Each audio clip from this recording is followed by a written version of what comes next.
absolument. Bonjour Jeff. Ça va Régis? Bien, je te remercie de nous recevoir chez toi. Ça fait plaisir de vous voir en tout cas, en ces temps difficiles où on communique avec personne. ça me ramène au dojo immédiatement. Première question, est-ce que tu pourrais te présenter en quelques mots très rapidement? En quelques mots, je me suis présenté souvent, donc Très rapide. je m'appelle Jaf Raji. Raji c'est mon nom. Jaf c'est mon prénom depuis tout petit, mais ça vient de Jafar, donc ça c'est le prénom que m'ont donné mes parents. Très vite mes copains d'enfance sont coupés en Jaf parce que c'était plus fun, et puis j'ai conservé ce prénom là, et puis du coup c'est ce qui fait que les gens me connaissent comme ça aujourd'hui. Alors j'arrive de Casablanca, Maroc, 1966, 18 août 1966. Avec mes parents, on est arrivé à Rennes.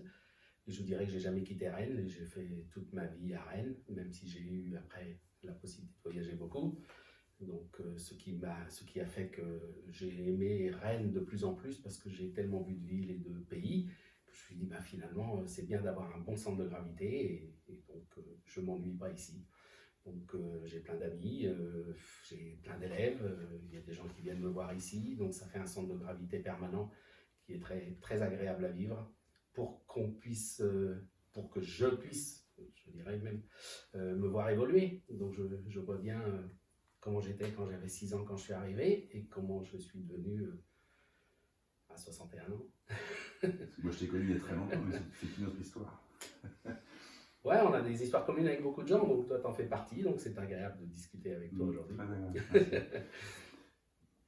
Comment t'es arrivé à la pratique du budo? Et effectivement, on finira après sur tout ton cheminement pour arriver jusqu'à Ukemi Fitness, par exemple, qui est un peu la consécration. La pratique du budo, bon, tu sais que j'ai eu l'occasion de publier 2 livres. Oui, donc, et dans le dernier, j'explique. C'est pas que j'explique, c'est que les choses se sont.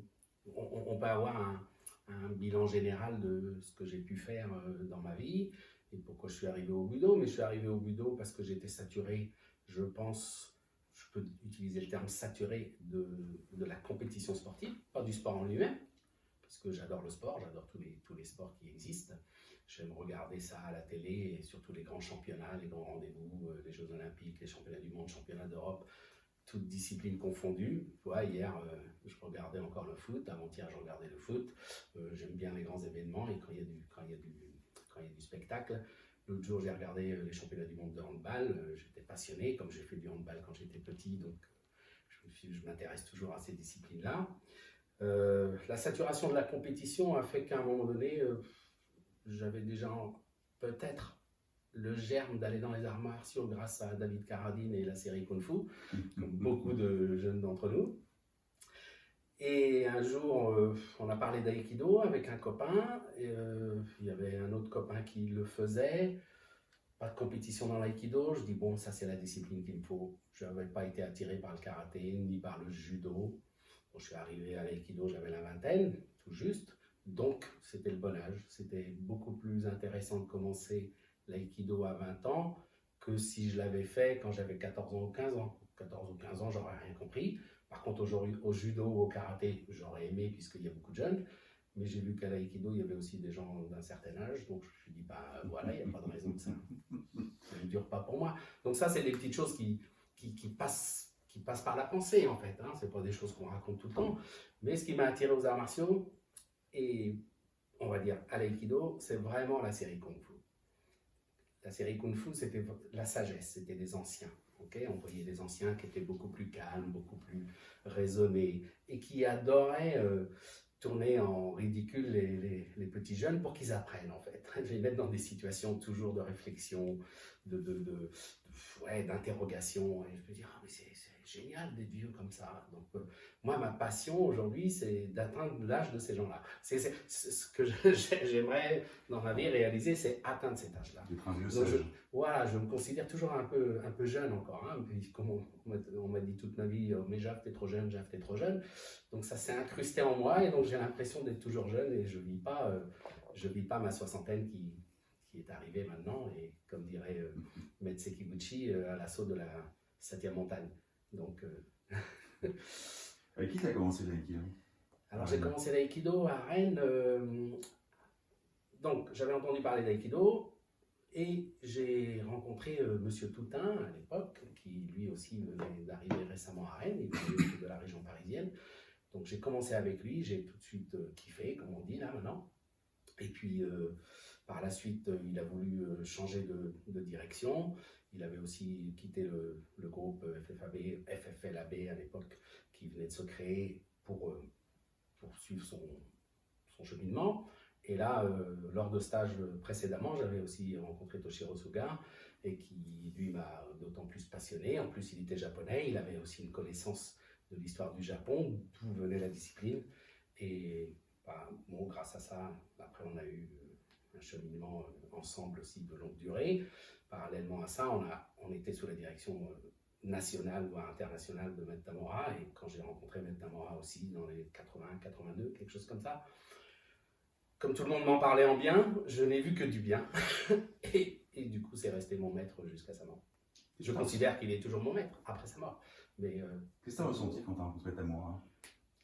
Ce que j'ai ressenti, c'est... la sagesse? Non, c'est pas du tout ça. Moi, je suis pas du tout dans cette priorité, en fait. Puisque j'étais jeune, ce qui m'intéressait, c'était la condition physique, la qualité physique des individus. Okay, la sagesse... mon père était un grand sage, mon grand-père était un grand sage. Je pense que c'est des choses, c'est des notions que j'avais déjà intégrées, puisque c'était la base de mon quotidien, la base de mon éducation à la maison. Okay, donc avoir des gens plus anciens et les écouter et les considérer dans leurs paroles, pour moi, c'était naturel. Mais lié à une parole, lié à un discours philosophique ou spirituel ou autre, il fallait de l'action. Okay, mon père, c'était l'action. Donc, il me dit, tu peux devenir ça, mais il faut de l'action. Il faut que tu sois, toi, dans cette conscience. Donc, ce que j'observais chez ceux que j'ai rencontrés et avec qui j'ai pu me dire, c'est des gens avec qui je peux travailler, c'était aussi une conscience de travail, donc une qualité de travail. Donc, Maître Toutain était un excellent praticien, je sais comment on dit dans ces cas-là, un excellent pratiquant, voilà, ça y est, j'ai trouvé le mot. Toshiro était fabuleux, et Maître Tamura était...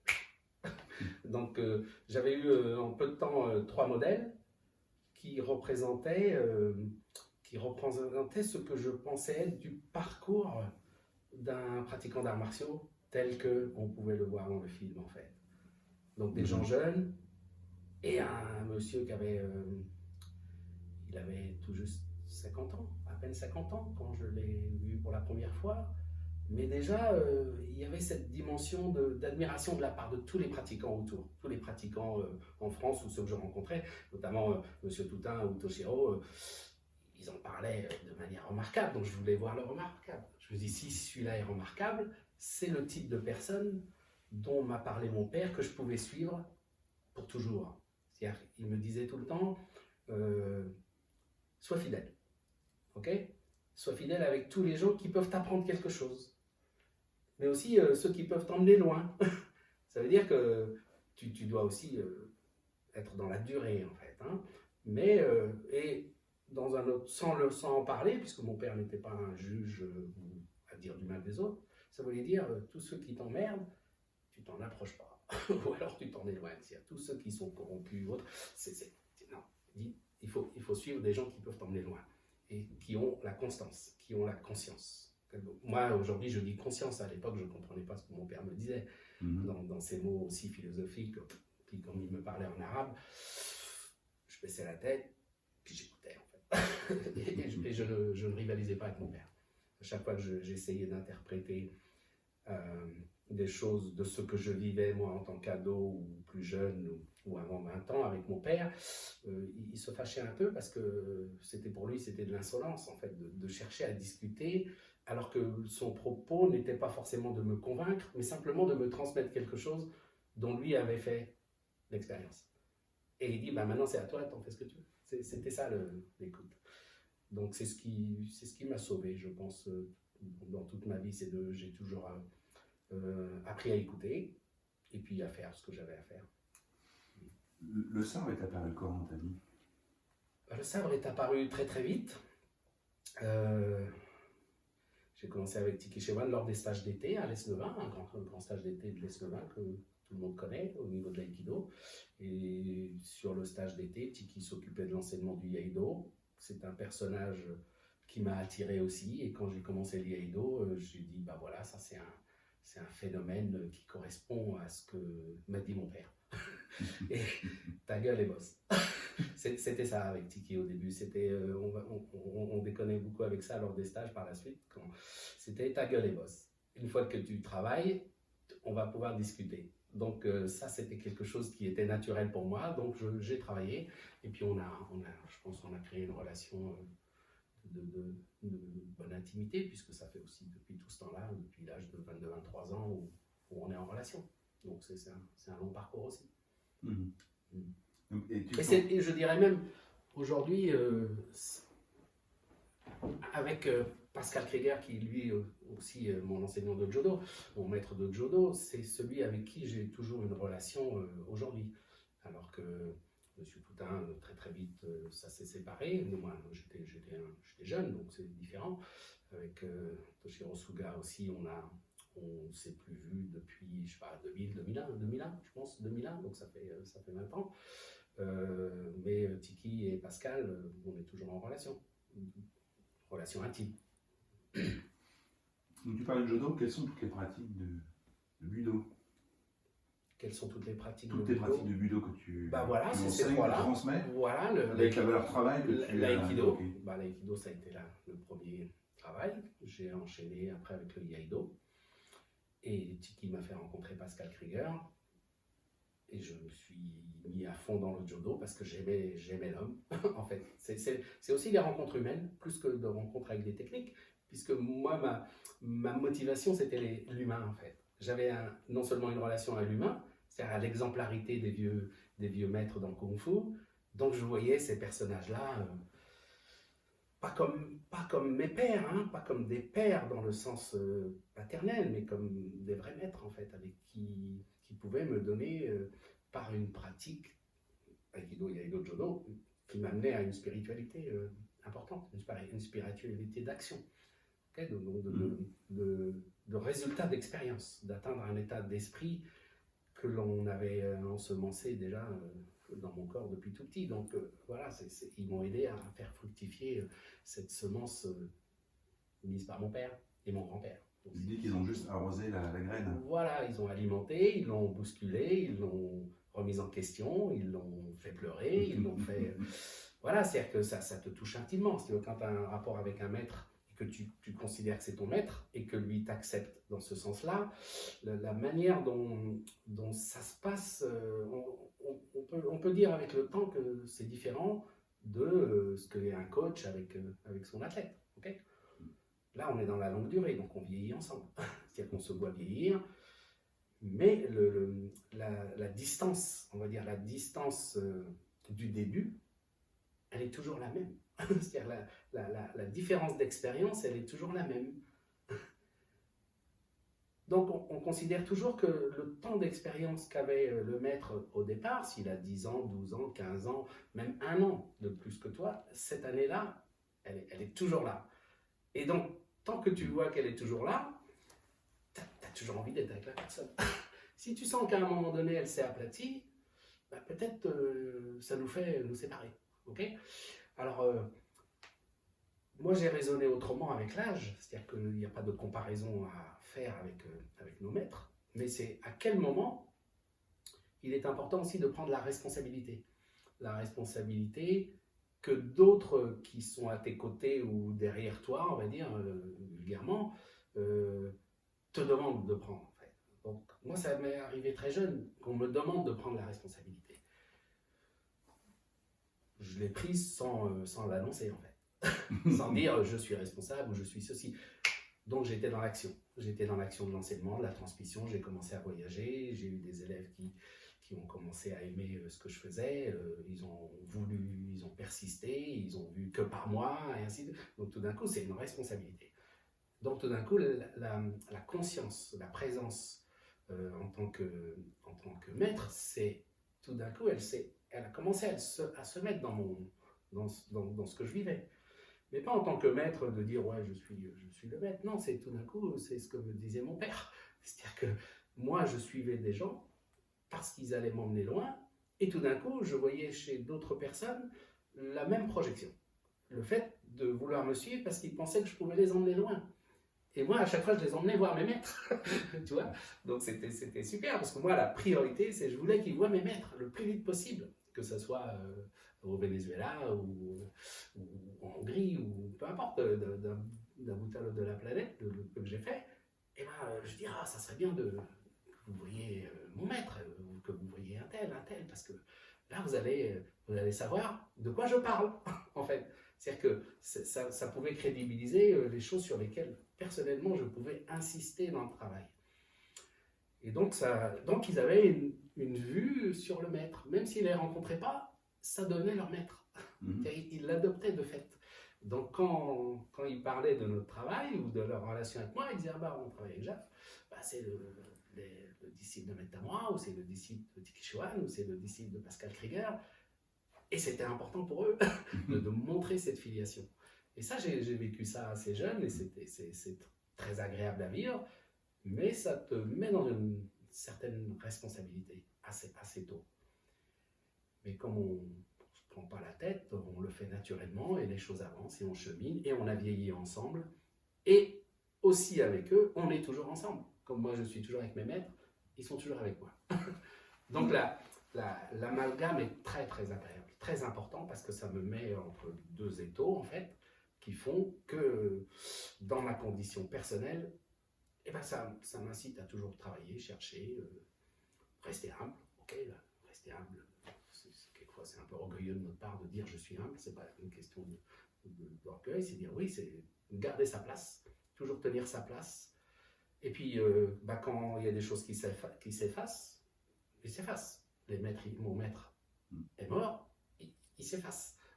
Je me lamente pas sur sa mort. Je continue son esprit par mon travail, donc il est toujours vivant. Donc j'ai pas de relation à la mort dépressive. J'ai une relation à la mort de prise de responsabilité supplémentaire, d'avancer dans le temps parce que il y a beaucoup de gens qui sont morts depuis.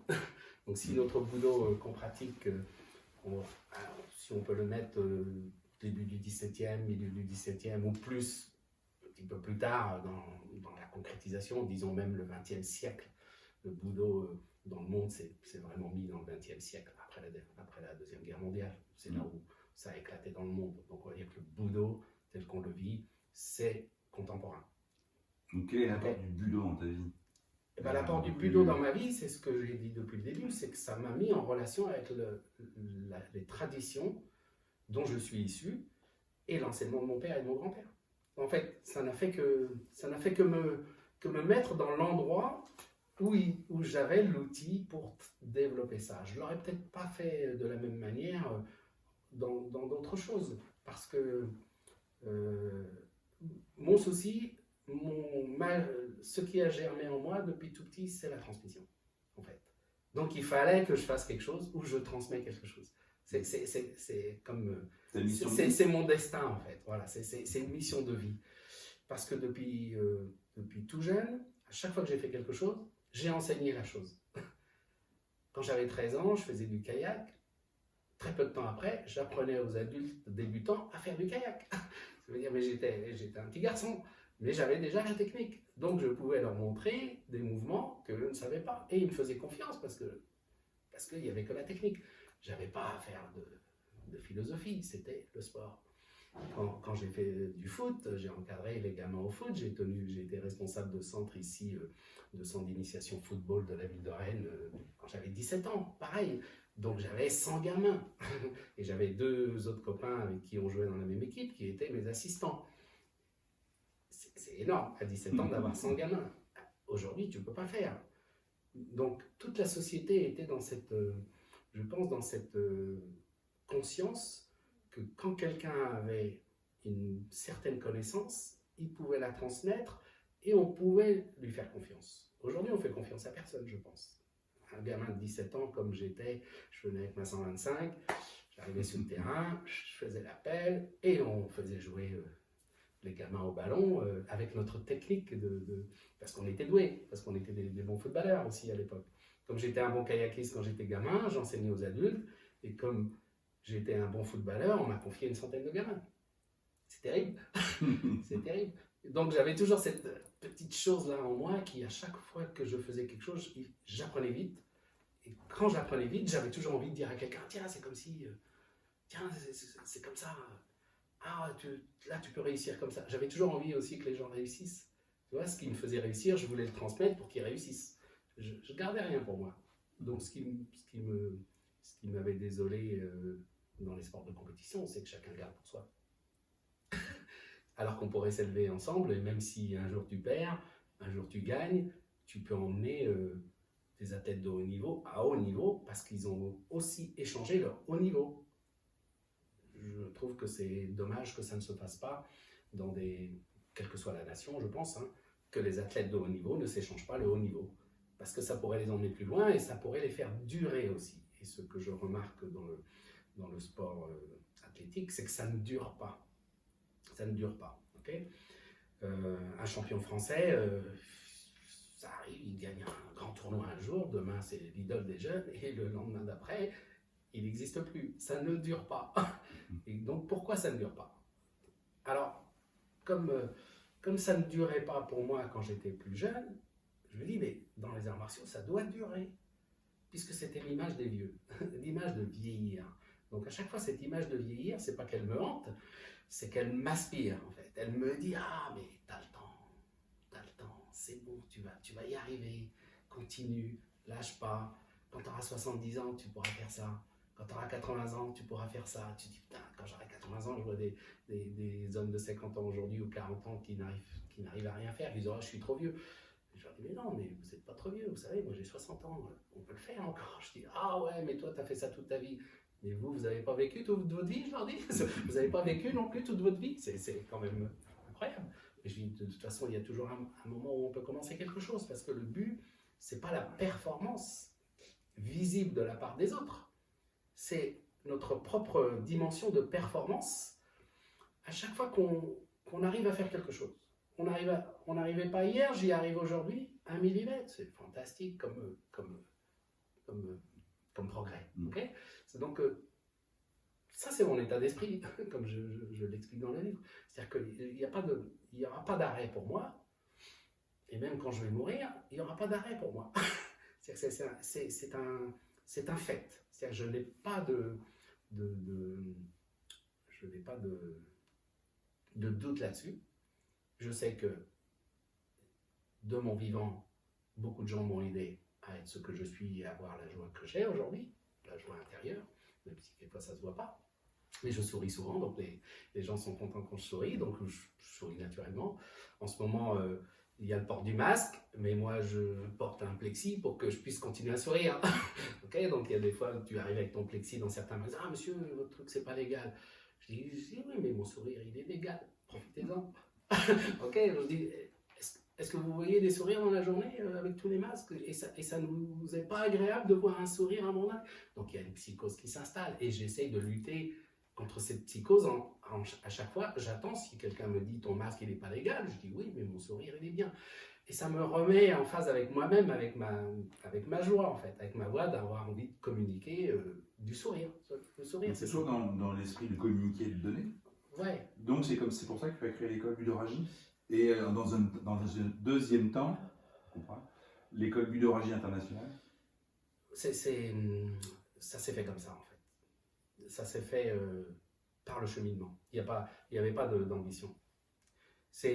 J'ai commencé à vraiment voyager quand j'avais 29 ans. Mon premier gros stage que j'ai fait, donc c'était remarquable, j'en ai souvent parlé. Je suis parti à l'île de la Réunion. C'est toujours la France, mais c'était quand même à 11 000 km d'ici. Donc tu te dis, waouh, c'est génial, on m'appelle là-bas pour faire un truc. Je me dis, mais attends, mais qu'est-ce que je vais faire là-bas? Et puis quand tu arrives et puis que tu passes 15 jours, tous les jours à faire des cours, et moi j'ai jamais préparé un cours en fait, non plus. Hein. Ça c'est aussi quelque chose d'important dans ma vie. C'est d'être toujours présent avec l'expérience que j'ai et de communiquer l'expérience que j'ai. Je ne suis pas un intellectuel. Donc je ne définis pas ce que mon corps va faire. c'est mon corps quand il fait qui définit ce que j'ai à dire ou ce que j'ai à expliquer. C'est un processus différent. Il y en a qui partent dans l'autre sens. Moi, je suis parti toujours de l'acte. Parce que mon père m'a dit, allez, bouge-toi, fais ça, ceci, cela. Arrête de penser, arrête de réfléchir, décroise tes bras, reste pas assis quand je te demande quelque chose. Donc c'est toujours l'acte, c'est debout, toi, tu es debout et puis tu t'enracines, mais tu es mobile. Moi, l'enracinement, c'est une mobilité. Okay, donc cet enracinement a créé chez moi une mobilité internationale. Et du fait que je suis allé là, après on me rencontrait là, donc Athènes me dit, ah mais ça serait bien que tu viennes chez nous pour nous enseigner, on aime bien ce que tu fais. Puis après c'est l'autre, tu fais un stage international, tu rencontres d'autres gens qui viennent de pays. Ah mais c'est bien ce que vous faites, nous ça nous intéresse, on vous voit travailler, on a entendu parler de vous, vous voulez pas venir chez nous, bla bla bla bla bla bla. Au bout d'un moment, tu fais un compte un jour, quelques années plus tard, et tu vois, tu fais 35 pays. J'ai fait 35 pays dans ma vie déjà. Donc tu dis c'est exceptionnel. Et c'est ce qui a fait que, d'un moment, je me suis pris au sérieux. Moi, c'est pas je me suis pris au sérieux. Comme j'ai dit tout à l'heure, j'ai pris la responsabilité. Et si ces personnes-là me demandent quelque chose, c'est qu'il y a quelque chose qui peut les rapprocher du maître. Donc, j'étais un bon intermédiaire. Je dis, ben, je suis l'assistant des maîtres avec qui je travaille. Et je serai le meilleur assistant possible pour que les gens puissent se rapprocher de mes maîtres avec déjà la compréhension que j'ai, et on va s'aider à comprendre le maître. Tu vois ce qui se passe dans ta tête. Ce n'est pas des choses que j'explique en fait, mais c'est des choses que j'ai vécues comme ça. Donc la spontanéité des rencontres a amalgamé un certain nombre de gens autour de moi, et ils ont insisté pour que je sois celui avec qui ils travaillent. Ils s'en foutaient de Metamora, ils s'en foutaient de Tiki, ils s'en foutaient de Pascal, ils s'en foutaient de Yamada, ils s'en foutaient d'un tel, même s'ils y allaient. On leur dira pas. Non, mais ils s'en foutent eux-mêmes de. Ils ont fait leur boulot, ils font leur boulot et ils sont heureux qu'il y ait des gens qui font le boulot derrière. C'est-à-dire qu'il faut créer une chaîne de transmission. Un individu ne peut pas s'occuper de millions de personnes. Donc,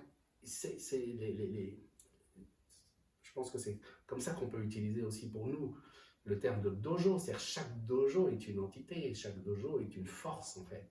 Et si dans cette force il y a déjà un maître, eh bien même lui il est insuffisant en tant que maître dans ce dojo, même si c'est le maître. Il faut que ça bouge aussi un peu. Il faut toujours regarder par les fenêtres, ouvrir la porte, faire quelques mètres, aller voir, parce que ça consolide ce que l'on vit avec notre propre soi. Et si on est dans la relation maître à élève, avec notre propre maître. Donc ça s'est amalgamé. Et puis un jour, j'étais dans un dojo ici à Rennes, dont je me suis occupé pendant 17 ans. Et comme c'était aussi une association pluridisciplinaire, il fallait que ma section d'aïkido, elle soit autonome. Puis il fallait que ça soit autonome parce que j'étais la bête à part dans ce truc-là, puisque je m'occupais de tout. Okay, donc ce que je faisais, personne ne pouvait s'en occuper. Donc je faisais tout. Donc à un moment donné, je fais tout. Et ça ne me fait pas gagner ma vie. C'est-à-dire, je ne gagne pas ma vie à tout faire. J'étais un professionnel, malgré tout, j'étais devenu un professionnel par le cheminement. Et en même temps, j'étais heureux de l'être, parce que j'ai fait des choix importants. Et puis, donc en 2001, j'ai décidé de quitter ce lieu et de repartir à l'aventure, en fait. De dire, bon, je vais retrouver un autre lieu où je pourrais être en solo avec les élèves qui voudront bien m'accompagner. Et c'est là que, par les discussions, etc., on a créé, fallait donner un nom à l'association, et on a créé École de Budo Raji. Ren, Aikido, Jodo, Iaido, et c'est Raji, en fait. C'est ce que j'ai là. Okay, donc, Raji, il y avait le R pour Ren, il y avait le A pour l'Aikido, il y avait le J pour le Jodo, et il y avait le I pour le Iaido. C'est dommage, c'était pas dans l'ordre. Dans la chronologie dans laquelle j'ai commencé, c'était Aikido, Iaido, Jodo. Et puis tout d'un coup, le Iaido s'est mis là, alors que j'écrivais les choses avant, comme ça, Aikido, Iaido, Jodo. J'écrivais comme ça quand on présentait des trucs. Puis tout d'un coup, c'est devenu l'inverse. Mais ça a donné une identité, en fait.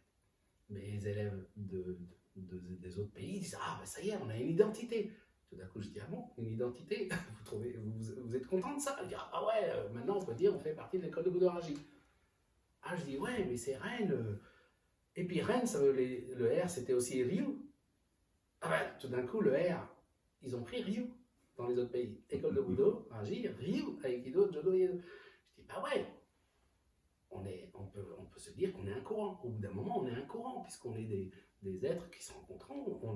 On était, je sais pas comment on dit, pas alternatif, mais on était chacun dans des groupements nationaux, et puis on se retrouvait, nous. Donc on était hors cadre, tu vois, et on a cultivé notre hors cadre, avec moi. Et puis 2 années plus tard, donc ouais, 2003, ça devait être 2003. J'essaie de me rappeler. On était en stage aux États-Unis, et on a fait une rencontre internationale aux États-Unis. Il y avait plusieurs pays qui étaient là, des Hongrois, Roumains, Vénézuéliens, Équatoriens, Canada, les Français. Il y avait plusieurs pays qui étaient là. On a passé une semaine remarquable de travail, puis un soir, on était réunis comme ça. Et puis, on commence à discuter, et puis c'était Luis Gonzalez, tu le connais, hein, il dit, mais Jaf, nous on parlait de choses et d'autres, de travail, de groupe. Il dit, mais de toute façon, nous, on est avec toi. Pour nous, c'est l'école de Budo Raji qui est importante. Mais on respecte tous les autres, mais pour nous, c'est toi notre modèle, c'est toi notre maître. On a le même âge. Donc quand quelqu'un qui a le même âge que toi, il te dit c'est toi notre maître, tu te dis bon, excusez-moi, mais on a le même âge.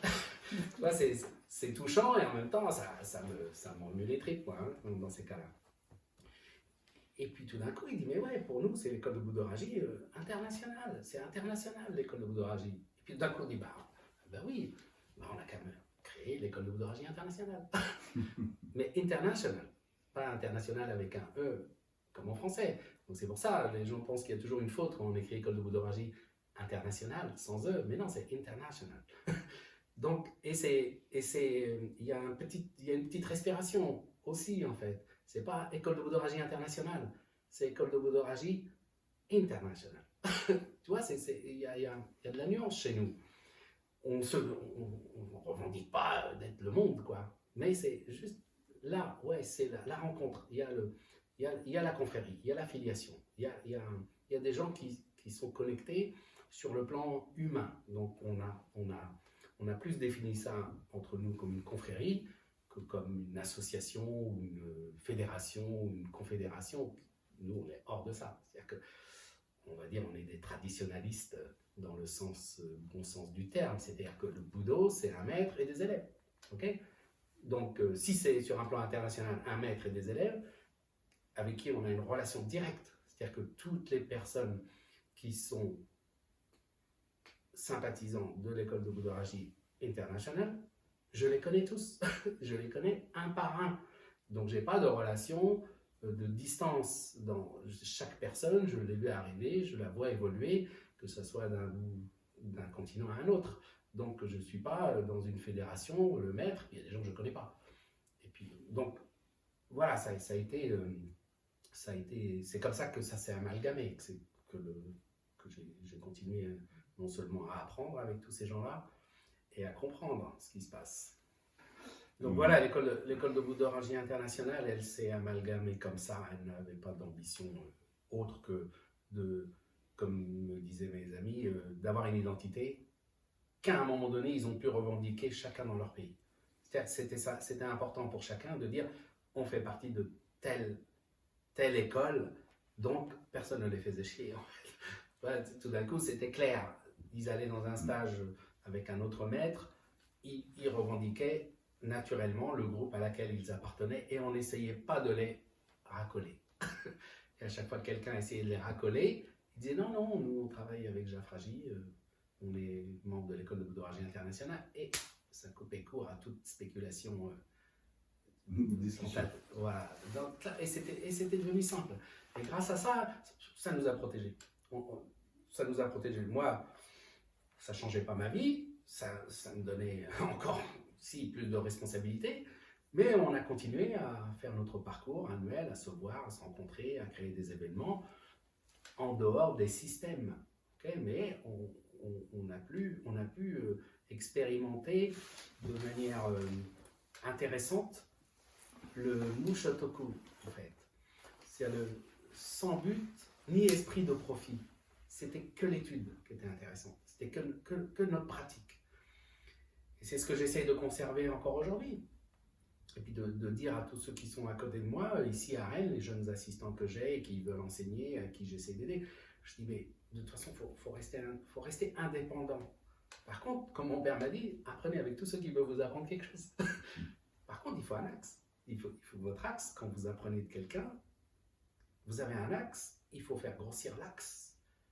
C'est ça qui est le plus important. Ce n'est pas le fait d'être là, puis après de replanter un autre axe, puis d'aller là, de replanter un autre axe, parce que là, vous allez être perdu. Vous n'allez pas savoir qui vous êtes, parce que chaque axe a une qualité propre. Chaque enseignant a sa qualité propre.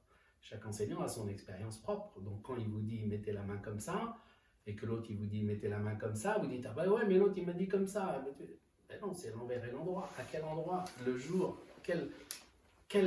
ce jour-là, qu'est-ce qu'on travaille, l'envers ou l'endroit? Mais quand vous faites ça, où est l'envers de l'endroit? Il n'y en a pas. Donc, c'est comment vous allez pouvoir développer vos mouvements et votre propre condition.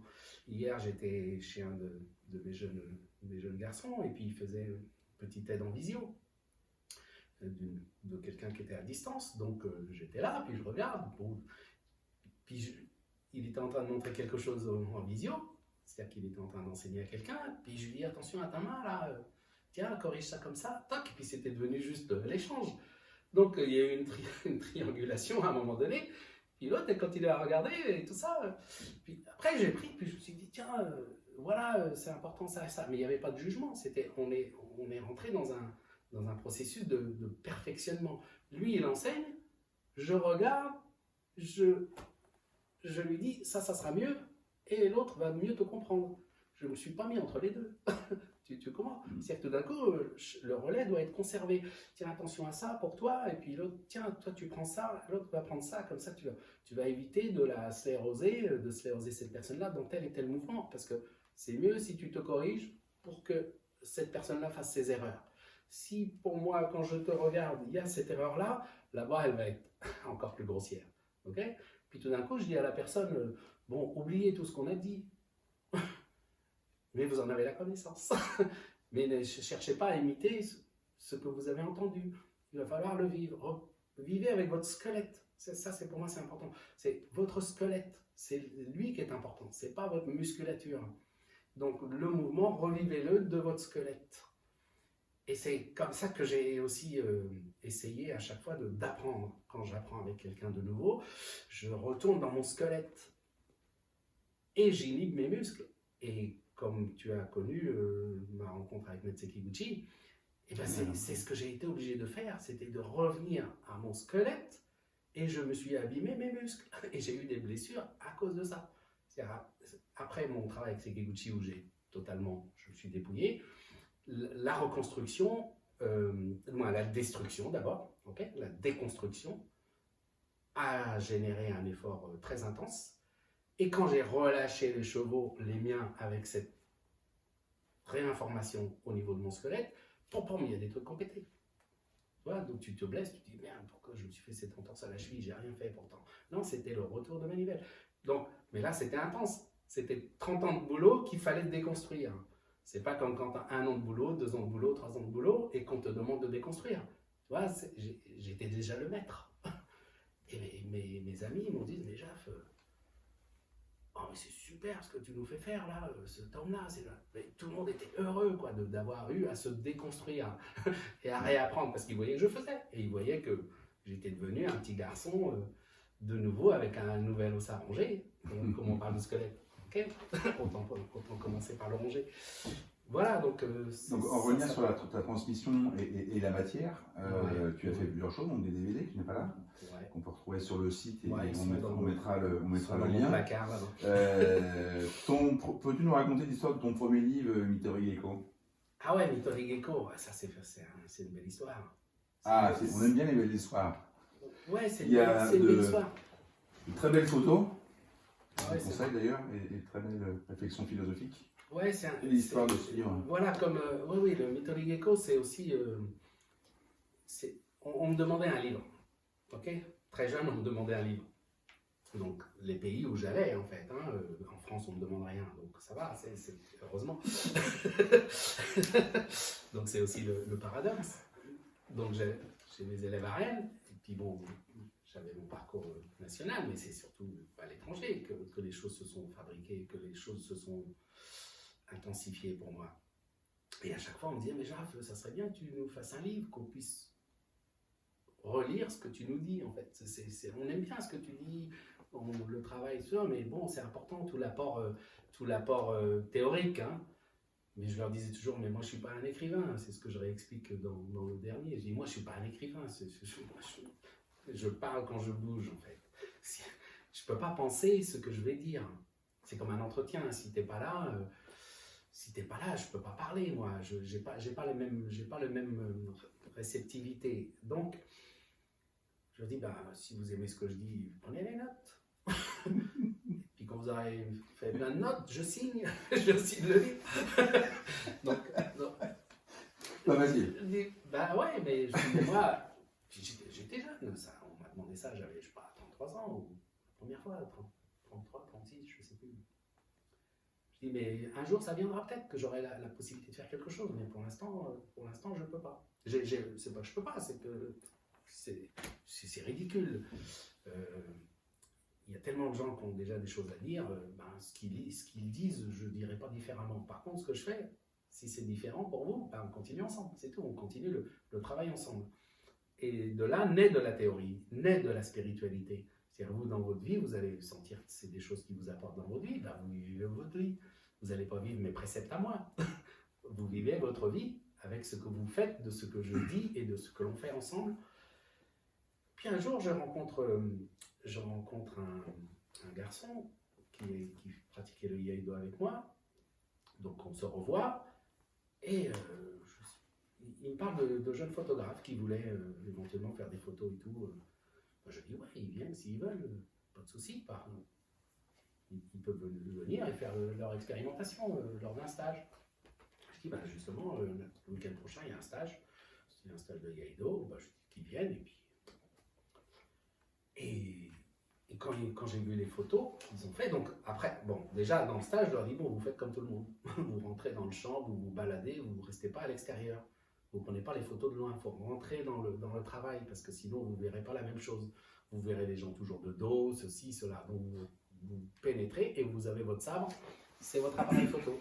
Donc, ils sont rentrés, ils bougeaient un petit peu partout, etc. Et après, j'ai eu le rendu photographique, j'ai été choqué.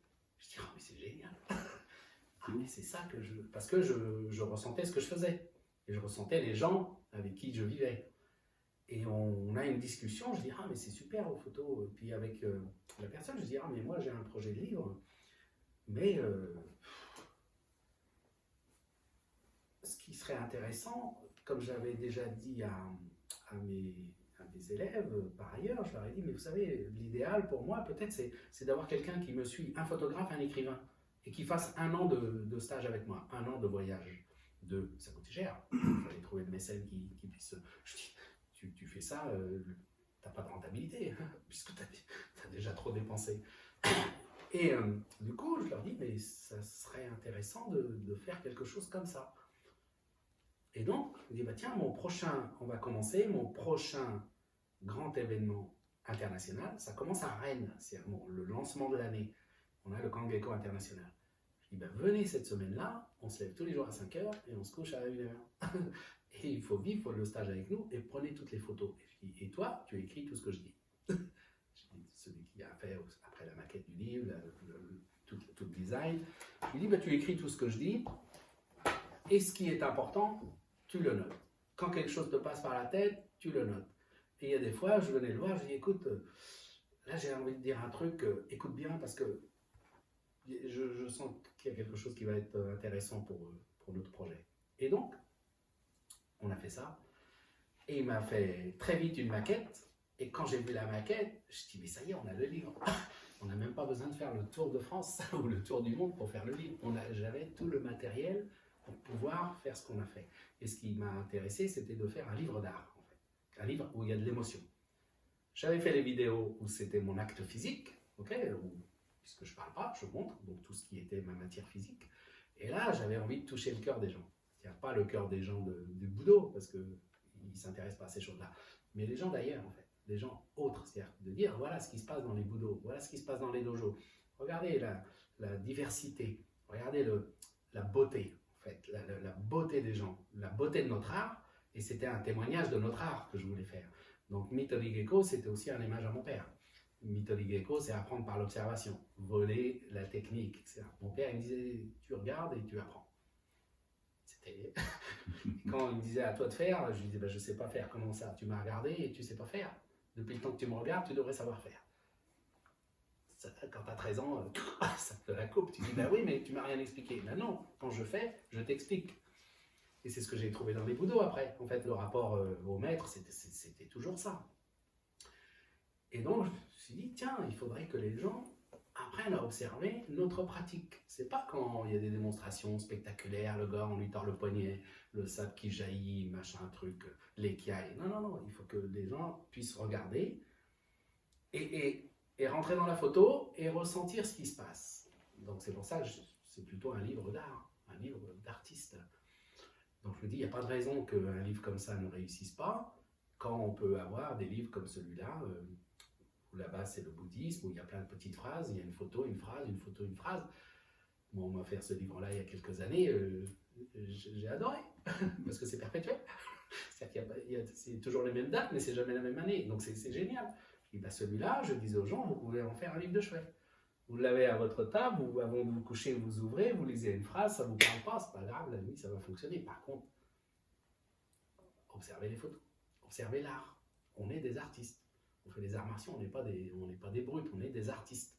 Puisqu'on est tout le temps en train de perfectionner le mouvement, en train d'être précis, en train de bien respirer, en train de mémoriser, en train de se toucher, etc. Donc, oui, c'est de l'art. Il n'y a pas de notion d'efficacité chez nous. On s'en fout de l'efficacité. Nous, on sait tuer et vivre. Donc, entre les deux, on n'est pas adepte d'aller dans une cage de MMA pour se confronter. Non, on est des artistes et des tueurs. Voilà. Donc, un artiste, c'est un tueur. Okay, c'est-à-dire qu'il a la capacité de faire le geste qui tue. Donc, comment vous pouvez l'observer dans un bouquin comme ça? La vérité de la vie et la vérité qui tue. Et donc, on arrive à ton deuxième livre, qui a été publié plus récemment. Ouais. Koro no Kamae. Kokoro. Kokoro no Kamae. Kokoro no Kamae. Kokoro, ouais.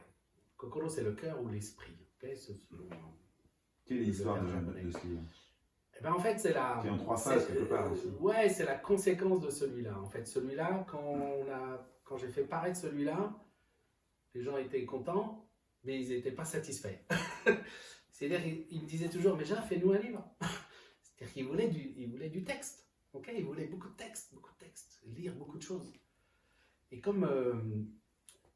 puis un jour, j'étais en train de faire un condensé pour la méthode que j'ai développée, le Raji Okemi Fitness, ma méthode de forme, okay, de travail sur le corps, sur la fonctionnalité, qui est le résultat de mes recherches, en fait, de ma pratique de Budo, d'enseignement et de la précision artistique, qui est le retour au squelette. En fait, hein, ça se relie tout le temps. C'est-à-dire que l'idée de retourner au squelette, après le travail avec Matseki Gucci, ça m'a ramené à mon squelette et ça a réveillé de nouveau cette dimension, cette vérité d'être capable de faire à n'importe quel âge un retournement de situation.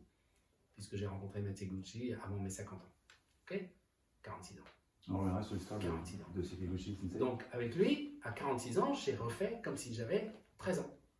C'est dingue. Donc, ça m'a bousculé. Et donc, j'étais en train de condenser pour communiquer sur ma méthode. Et puis, on fait 2 pages. Je dis, oh, bah, ça serait bien qu'on fasse ça. J'étais avec mon graphiste habituel. Et puis, je dis, ah, bah, tiens, ça serait bien qu'on mette ça. Ah, bah, tiens, ça serait bien qu'on mette ça. Ah, bah, tiens, ça serait bien qu'on mette ça. Donc, je dis, ouais, mais ça commence à faire beaucoup. Je dis, bon, bah, on va avoir une structure légère qu'on peut envoyer et une structure plus lourde. Donc, j'avais 8 pages et 24 pages. La structure légère, c'était 8 pages. La structure lourde, c'était 24 pages pour ceux qui s'intéressaient d'autant plus à ma méthode. Mais elle était expliquée en 2-3 mots. Après, le reste, c'est la pratique.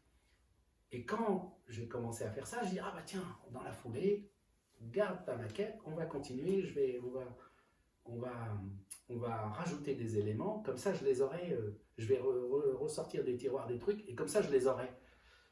Et c'était des entretiens, des choses comme ça, qui étaient pour moi fondamentaux. Et au bout d'un moment, je dis, mais on pourrait faire un livre. Je dis, voilà le livre que les gens attendent en fait. Puisque les gens aiment ce que je dis, ils aiment ce que je fais, ce qu'on fait ensemble, ils aiment ce que je dis, ben voilà, je vais réunir des choses quand on m'a questionné, quand j'ai eu des entretiens, qui pour moi étaient la révélation de ce que j'étais en fait, de dire ce que j'étais, les choses les plus intimes, les plus pertinentes, qui peuvent servir tout individu en quête. C'était pas de me ressembler, c'est de dire voilà le sens de mon travail, voilà ce qui m'a interpellé, voilà les gens que j'ai rencontrés, parler de tout ce cheminement. Et donc j'ai écrit par là-dessus des choses personnelles. Je dis tiens, je vais écrire ça, avant de mettre ça, il faudrait que j'introduise ça. Et je suis retourné dans mon enfance, je suis retourné dans mes tripes et j'ai expliqué des choses un petit peu plus foncières. Et comme tous mes copains internationaux étaient aussi friands de ça, je leur dis bon bah maintenant, pourquoi vous avez voulu que je fasse un livre? Et je leur dis je vous serai dans le livre. Donc faites-moi un petit témoignage de notre rencontre et voilà, et vous aussi, vous participez au livre. Et donc là on a fait ce truc-là. Et puis ce qui était important pour moi, au bout d'un moment, je dis bon voilà le titre. Le titre c'est Kokoro no Kamae, c'est un état d'esprit. Parce que ce qui nous a réunis, nous tous là, tous les gens avec qui je suis en relation humaine, c'est l'état d'esprit. C'est pas un grade, c'est pas une récompense, c'est l'état d'esprit. Quand on s'est rencontrés, qu'on a parlé, qu'on a travaillé, il y a eu une étincelle, après une autre, après une autre, après une autre, et on a continué à cultiver cet état d'esprit, notamment Mittori Gecko, c'est-à-dire d'apprendre par l'observation, d'être toujours vigilant dans tous les actes de la vie, et le Mushotoku, c'est sans but ni esprit de profit. Okay, c'est pas le fait qu'on gagne pas d'argent ou ceci ou cela, c'est on le fait parce que le profit, oui, c'est vivre notre vie. Voilà. Donc kokoro, ça peut être le cœur et ça peut être l'esprit. Donc j'ai préféré utiliser l'état d'esprit ou la posture du cœur ou un cœur. Voilà. Le premier titre qu'on avait imaginé, c'était, Jafraji bien sûr, parce que l'auteur, un Budoka, un état d'esprit. Mais je me dis, mais moi je ne parle pas aux gens du Budo en fait. Parce que les gens de Budo, ils me connaissent. Ils savent qui je suis. Donc, au travers de ce livre, je veux faire, mon ambition, c'est comme Mittori Gecko, c'est sortir du Budo, c'est permettre que les gens viennent au Budo en fait. C'est-à-dire, voilà ce qu'on fait dans le Budo. Et voilà notre état d'esprit, voilà ce qu'on pense, voilà ce qu'on dit, voilà ce que ça fait pour nous dans notre quotidien. Voilà comment on peut aujourd'hui, même si le livre est paru un peu avant, voilà comment aujourd'hui on peut être dans un état d'esprit de sérénité, dans un climat actuel comme avec la Covid-19. C'est-à-dire qu'on subit un truc, mais en même temps, moi, je ne subis pas. Mon être intérieur, il est protégé. Je suis dans la société, mais moi, je suis Jafraji, je suis chez moi, je suis heureux, j'ai mes bouquins, j'ai mes sabres, j'ai la campagne qui est à côté, j'ai de la chance, j'ai des élèves qui sont affamés, donc on essaie de se voir de temps en temps, et puis je les nourris, je leur écris, et puis je maintiens mon groupe comme ça, parce qu'il y a l'état d'esprit. À chaque fois que je leur dis quelque chose, et ben ils vont dire ah merci Jaf, ça nous surmotive, ouais t'as raison, c'est maintenant qu'on est des guerriers, c'est maintenant qu'on peut montrer qu'on est des guerriers. C'est dans des situations où la société elle est en bas de combat, mais on tue personne. Par contre il y a un truc qui peut nous tuer a priori, mais pour l'instant moi il me gêne pas, il me tue pas, il me touche pas. Si on revient sur la rencontre. Et je veux pas dire ça pour que les gens m'imitent, je suis pas un être de précaution, c'est-à-dire que je sors normalement, et si je vais faire les courses, je vis normalement, je prends ma voiture, je prends le caddie, je prends les trucs, je reviens chez moi, je range les courses, je vis normalement. Je ne suis pas psychotique, je ne suis pas paranoïaque. Donc, et si ce virus me touche, il me touche. Mais comme je ne prends pas de précaution, il ne me touche pas, parce que je le respecte. Donc comme je le respecte, je me dis, il ne touche pas. Et ça, c'est l'enseignement de mon père. Oui, c'est toujours, j'ai toujours un rapport à mon origine, à mes origines, à mon enfance en fait. À chaque fois, la seule chose, c'est que je fais toujours un retour en arrière, je fais un saut dans le temps, je dis, ben oui, mais quand j'étais jeune, j'ai appris ça. Donc je l'ai fructifié pendant 60 ans plus tard. Et donc à chaque fois que j'ai un truc, je dis, ah ben oui, mais quand j'étais jeune, j'ai lu ça. Ah mais ouais, mais quand j'étais jeune, j'ai lu ça. Ah mais quand j'étais gamin, on m'a dit ça. En fait, on n'apprend rien de nouveau. Tu vois? Et c'est ça l'axe pour moi. L'axe est parti d'un endroit, et bien qu'est-ce qu'on fait? On le disperse, ou à chaque fois qu'on apprend quelque chose, on ramifie, mais on augmente l'axe. Donc pour revenir à tout à l'heure, le nom Aikido, Jodo, Iaido, quand ça s'est inversé, bah, je me suis dit, c'est pas très grave que j'inverse le I, parce que maintenant on a une identité. Par contre, pour moi, c'est la même chose. L'aïkido, le judo, l'iaido, c'est exactement la même chose. Je ne fais pas de différence. Et je respecte chaque technique dans sa transmission. Par contre, après, pour moi, c'est la même chose. Mais quand quelqu'un ne fait pas d'aïkido, ne fait pas d'iaido, et qui fait que du jodo, je lui enseigne le jodo. Mais je lui enseigne le jodo avec ma qualité des trois. Avec la connaissance du sabre, avec la connaissance du corps humain, alors que celui qui ne fait pas d'aïkido, et qui fait que du judo, ne peut pas comprendre forcément toutes les subtilités que le corps a. On est spécialiste. Donc le Budo, pour moi, c'est un tout. Et toutes les disciplines qu'il y a dans les Budo fait de nous des non-spécialistes. On devient des êtres en mouvement, des êtres humains. C'est-à-dire qui respirent, qui bougent, okay, on mange, tout ça, tout le processus, c'est l'aïkido, le judo et l'iaido, c'est une seule chose. Quand je joue au foot et je fais de l'aïkido. Si je fais un coup de hand, quand je regarde les sports d'une manière générale, je les regarde avec ma dimension d'aïkido. L'aïkido, dans ces cas-là, c'est le grand tout. C'est le tout. Toutes les disciplines Budo sont réunies dans l'aïki, en fait. C'est une unité, c'est une grande voie, c'est l'univers, comme disait Ueshiba. On est dans l'univers. Donc, je regarde un match de foot et j'admire les talents. Et j'admire ceux qui sont là depuis des années et qui ont toujours le talent et qui gaspillent plus leur énergie quand ils courent sur un terrain, parce qu'ils courent moins. Et tu entends les commentateurs, ah bah là aujourd'hui il a couru plus, c'est bien, etc. Mais pour moi, ils n'ont rien compris. Il doit courir quand l'équipe est en danger plus, mais quand elle n'est pas en danger, il est chacun à sa place. Chaque personne dans une équipe doit faire son travail, et c'est pas à la peine d'aller piquer le travail des autres. Mais si à un moment donné il y a une lacune, eh ben le chef, il retourne au début et il fait le boulot.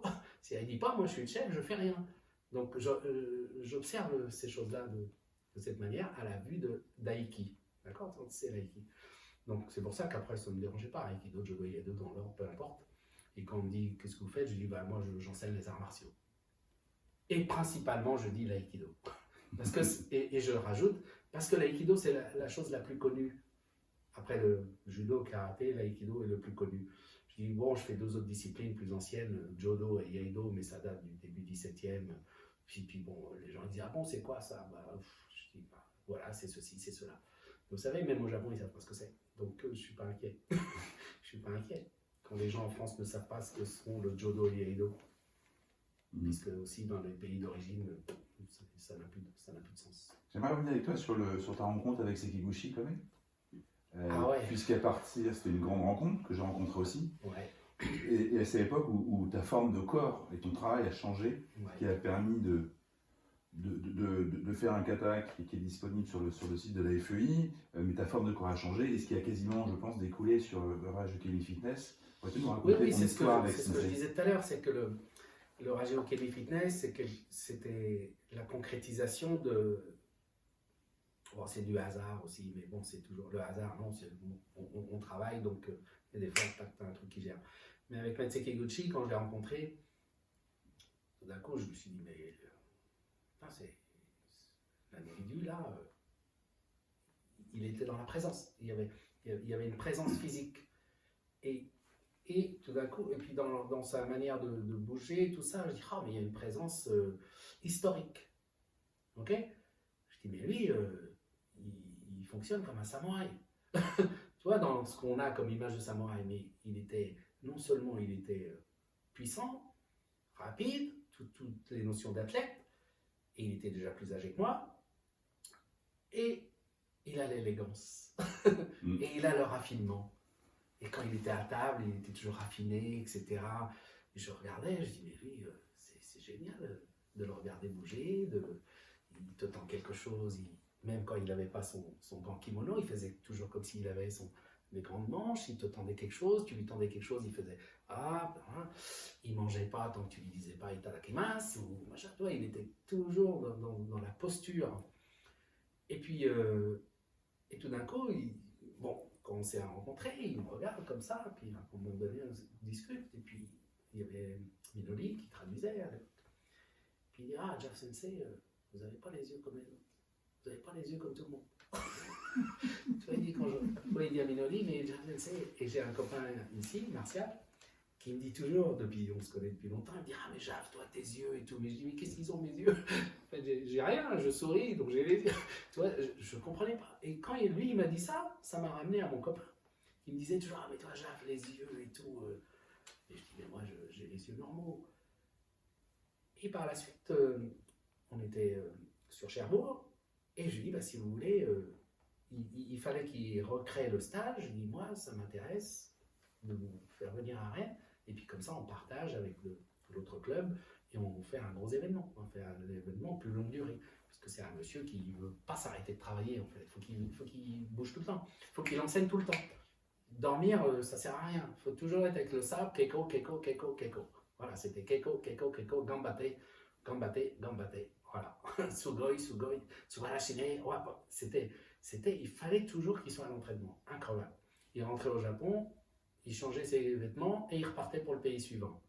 C'est-à-dire qu'il ne récupérait jamais, il était tout le temps en jet lag et ça ne l'intéressait pas parce que ce que j'ai observé chez lui, c'était cette passion de transmettre son art avant de mourir le plus vite possible. Mais il n'était pas pressé. C'était ça le truc, il était boulimique de l'enseignement pour que l'école, Musojiki Neishinyu Yaijutsu, Yamauchi Ha, la branche que l'on dit originale, ne meurt pas, parce qu'il n'y a plus beaucoup de monde à la pratiquer, donc il ne faut pas qu'elle meure. Donc c'était un challenge, quoi. C'était quelque chose d'obsessionnel. Mais en même temps, il disait qu'il n'avait pas d'élèves. Et ça m'a plu. Quand il disait, vous avez beaucoup d'élèves, il dit, non, moi je suis tout seul. Et ça m'interpellait, je dis, mais pourquoi lui il dit, je suis tout seul? Et grâce à lui, j'ai compris le sens de la transmission réelle, notamment dans les Budo, mais aussi dans toutes les disciplines, dans tous les arts. Il n'y en a qu'un. Il faut au moins qu'il y en ait un.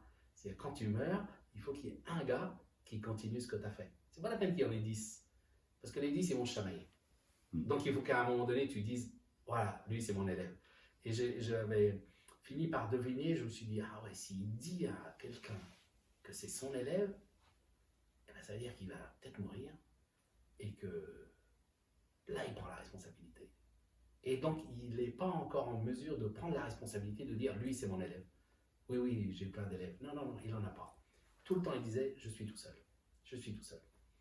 Et on avait fait un entretien aussi comme ça. Et puis, je lui pose une question.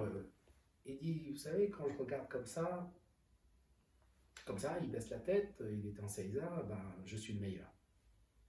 Et puis il dit, quand je lève la tête, je dis, oh purée, toutes les montagnes qu'il y a devant moi. Donc je suis tout petit. Voilà. Et je dis, c'est vrai. C'est pas tellement. C'est pas difficile à dire ça. Mais quand lui il disait ces choses-là, tout d'un coup je me dis, mais ouais, ce qu'il dit, il le dit vraiment, quoi. Il a raison. Parce qu'il était toujours dans cette authenticité les 10 années que je l'ai fréquenté. Donc, lui aussi, ce qui a été important, c'est que je voulais que tous mes élèves des autres pays le rencontrent. Donc, je l'ai emmené dans les autres pays. C'est-à-dire, en France, il y a eu une curiosité de la part de beaucoup de pratiquants. À un moment donné, le premier stage, on l'avait fait, c'était successful. Ok. Et puis après, pouf, quand les gens ont vu qu'il y avait trop de boulot, les gens sont pas revenus. Ok. Et puis, oui, mais c'est différent et ceci. Mais je dis, mais il n'y a pas de notion de différence. Donc, ce qui m'a attristé à cette époque-là, c'était que tout d'un coup, on avait avec un individu une relation à l'histoire du Yai Jutsu. Okay? On avait une connexion historique, alors qu'on n'en avait pas ici en Europe, ici en France. On n'avait pas de relation historique avec un maître japonais, on va dire, puisque dans notre groupement Fédération Européenne d'Iaido, ce n'était pas le projet. Le projet, c'était de faire avec notre compétence et aussi d'éviter un maître japonais suprématique, comment on dit ça? Suprématie. Ouais, voilà, qui veut dominer. Non, il fallait qu'on garde cet esprit d'ouverture. Cet esprit d'ouverture et d'apprentissage. Okay? Et d'être toujours dans la compétence pour apprendre de ceux qui ont de la compétence. Okay? Donc, la volonté de Tiki et de Pascal, c'était ça, de développer des gens qui arrivent à une grande maturité pour pouvoir comprendre toutes les écoles de Yai. C'est-à-dire que tu vas là, on a la compétence. Et tout d'un coup, j'étais face à cette confrontation de est-ce que mon parcours avec la tradition Musoshi Ryu que l'on faisait avec Tiki depuis toujours, plus les autres petits trucs autour, est-ce que ça me donne le bagage pour travailler avec ce monsieur-là? Et donc, tout d'un coup, oui, mais le bagage, c'était qu'il fallait tout détruire. C'était ça la vérité que j'ai trouvée. C'est tout d'un coup, j'ai la compréhension rapide de ce qui se passe, mais mon corps, il ne peut pas le faire. Donc mon corps, il faut qu'il recommence. Parce qu'il ne fallait pas que je laisse mon aisance faire le travail. Parce que sinon, je gâchais la rencontre. Donc, j'ai fait, boum, j'ai tout cassé. Et donc, à chaque fois que je travaillais, je redevenais maladroit, je redevenais... voilà, je pouvais me blesser, et puis, il fallait réapprendre plein de mouvements, des détails. Donc, tu rentres dans la subtilité aussi. Il y a des mouvements qui se ressemblent, mais il y a des mouvements qui se ressemblent et il y a un détail, c'est plus le même. Donc, il suffit que tu changes un petit détail pour que ton kata il soit faussé. Donc, si tu laisses passer ce petit détail, tu as refait ta routine. Donc, il y avait une certaine vigilance sur le plan du système nerveux, on va dire, qui conduisait mon corps. Il fallait que je fasse attention de ne pas rater le détail. Et ça crée des chocs avec mon propre système original. Okay? Donc, ce qui s'est passé, c'est que grâce à lui, j'ai réduit consciemment, sur plusieurs années, mon aisance périphérique. Et donc, je suis revenu à mon système nerveux central. Celui que mon père me disait, mais hey, tiens-toi bien, regarde, ok, toutes les choses simples en fait. C'est-à-dire que je ne pouvais pas être comme ça, hein, parce que ça, je ne peux rien apprendre de ça. Mon père, c'était comme ça, il foutait une calotte. Bon, de toute façon, c'est pas forcément une calotte, mais tu dis, bon, attends, comment t'es assis là, etc. Donc, pour que ta structure, elle reste éveillée. Parce que sinon, tu prends des postures, et ces postures-là t'empruntent. Et ton axe, ton cœur, il ne fonctionne plus. Donc, tu deviens un individu lambda à qui tu ne peux rien apprendre, à qui tu ne peux rien enseigner, puisque tu es déjà bloqué. Ça se voit tout de suite. Donc là, je me suis dit, ah là, c'est un bon challenge. Donc, j'avais parlé avec Tiki et Pascal, je leur ai dit, bon voilà, avec ce monsieur-là, on ne peut pas faire les choses à moitié. C'est ou je fais tout, ou je fais rien. Qu'est-ce que vous me dites? Qu'est-ce que je fais? Conseillez-moi. Voilà. Et puis ils étaient très sages. Je dis, mais c'est le but de la FEI.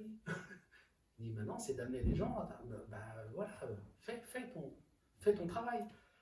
Et là, j'ai pris le bulldozer et mais en même temps, il fallait que je continue à enseigner Musoshi Den, il fallait que je fasse l'aïkido, il fallait que je fasse le judo. Mais c'était pendant plusieurs années, c'était une dichotomie permanente et il fallait que je dise à mon corps tu fais ça. Tu vois, tu prenais le temps de respirer, tu dis bon là, hey chez lui. Clac, tu informais ton cerveau, tu dis hey chez lui. Et mon corps partait sur hey chez lui. Et après, sur les situations, je dis là, Musoshi Den. Et tu revenais aux choses essentielles, aux choses dépouillées. Okay. Et chez nous, ça ne veut pas dire que ce n'est pas dépouillé. Tu es obligé. De toute façon, chaque art, et à un moment donné, il faut dépouiller. Donc tu travailles dans l'essence des choses, tu ne travailles pas dans la périphérie. Mais là, avec Eishenryu, je suis revenu à l'essence. Et ça a révolutionné non seulement mon corps, puisque je l'ai bousillé, et je l'ai de nouveau réparé, je l'ai remis en acte, Et ça a augmenté ma compréhension et ça m'a libéré. En fait. Ça a encore libéré le fait qu'il n'y a pas d'absolu. Okay, à chaque fois, il n'y a pas un truc fini. Donc, c'est comme ça qu'on vieillit, en fait. C'est tout d'un coup, je reviens à mon idée originale. Moi, j'ai envie d'être vieux et de pouvoir transmettre le plus longtemps tout ce que je vivrai dans mon vieillissement. C'est pour ça que dans le livre, je dis « Ah, mais moi, je rêve d'être centenaire. Je rêve d'être centenaire parce que j'ai envie de transmettre le plus de choses possibles que j'aurais comprises. Donc, plus j'irai loin dans mon âge, plus je pourrai rendre service aux générations qui ont faim, en fait, qui ont envie d'apprendre. Donc, c'est avec ces gens-là que j'aime passer mon temps. Ceux qui ont envie de se remettre en question, comprendre, etc., apprendre, de ne pas être pressé. Ne pas être pressé, ça ne veut pas dire ne pas être actif, hein. Ça veut dire juste qu'on fait pour soi, en fait. Chaque fois qu'on fait quelque chose pour soi, on fait pour soi. Il y a 10 jours, le dimanche soir, je finis mon repas, je dis bon, ben, demain je jeûne. Voilà, j'ai jeûné 5 jours, je fais pour moi. Et puis ma compagne me dit ah bon, mais toi, tu ne me l'as pas dit avant. Je dis non, je viens de décider, demain je jeûne. Elle me dit mais jusqu'à quand? Je dis je sais pas, au moins 3 jours. Puis après 4 jours, 5 jours. Puis le 5e jour, tu te dis bon, bah c'est bon, je mange. En fait, c'est pas l'idée du challenge, c'est l'idée de comprendre qu'est-ce qui s'est passé pendant ces 5 jours-là. D'écouter ce qui se passe. Voilà, est-ce que j'ai besoin vraiment de manger? Est-ce que j'ai faim? Est-ce que j'ai pas bu ma bière? J'ai pas bu ma petite gnôle? Ah ben tiens, comment mon corps, à quel moment, tiens, combien? Et cette fois-ci, par exemple, à l'inverse d'autres fois où je fais jamais, tout d'un coup je me dis tiens, je vais me peser. Mais le but, c'est pas de maigrir, c'est je voulais voir qu'est-ce qui se passait. Donc je me pesais le soir et je me pesais le matin. Et je me disais, mais non, je perds plus de poids pendant que je dors que quand je bouge dans la journée. Bon, bien sûr, c'est l'effet rétroactif, c'est l'effet. Et tout d'un coup, tu te dis, ah ben ouais, c'est marrant, ah, c'est intéressant. Et puis tout d'un coup, tu te dis, ah mais ce qui me gêne le plus, c'est les gestes.